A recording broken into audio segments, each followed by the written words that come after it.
Hi mga ka-universe! Ako'y basa ko mga ka-universe ha. There is a Proverbs 18 verse 22. Kung makakaplag kag asawa, nakakaplag kag kaayuhan. Magpaila ka na, nga gipanalanginan ka sa Ginoo. Wow! So, ikaw nakakaplag na ba kag asawa diha, mga ka-universe? Or kung bae man ka, nakakaplag na ba kag banangan ha, mga ka-universe? Or, yan, imong bana, kay nakaplagan man kaniya mga ka-universe. Ipadalaginan niya siya sa Ginoo. Kay ikaw, nga asawa, panalangin ka sa imo ang partner. Matod pa nga di. Nagpaila ka na nga gipadalaginan ka sa Ginoo. Ingon nga di.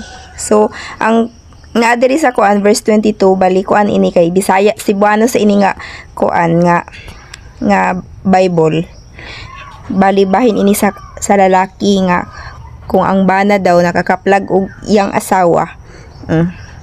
Nakakaplag siya kaayuhan. Ang mga babae baya kita biyang mga asawa baya kaayuhan biata. So dili nato baya kanang patunayan nga mahimutang distraction or dili ta mahimong panalangin sa ato ang mga bana kay kaayuhan man daw ta. Ilaw ng tahanan lagi daw ingon nila. Una nga dili na to hayaan nga mapalong ta.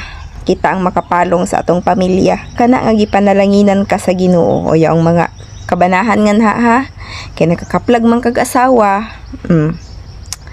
Kung feel nimo nga wala ka mahal sa Ginoo, walay pa kay ang Ginoo sa imo o sa imong asawa pa lang daan blessing na sa imo maayo ang Ginoo sa imong kinabuhi kay gipanalanginan ka man niya. Unsa gali ang asawa? Di ba? Helper sa iton. Dili helper yaong sulugoon ra kan gid nimo porkit helper na porkit katabang na nimo sugo-sugoon ra kan gid pud na nimo magsinabtan pod mong duha taon kay baliusa na sa kamo partner naman bo. Partnership ba inana. So pasalamatan nato ang Ginoo sa iyang mga pulong ron.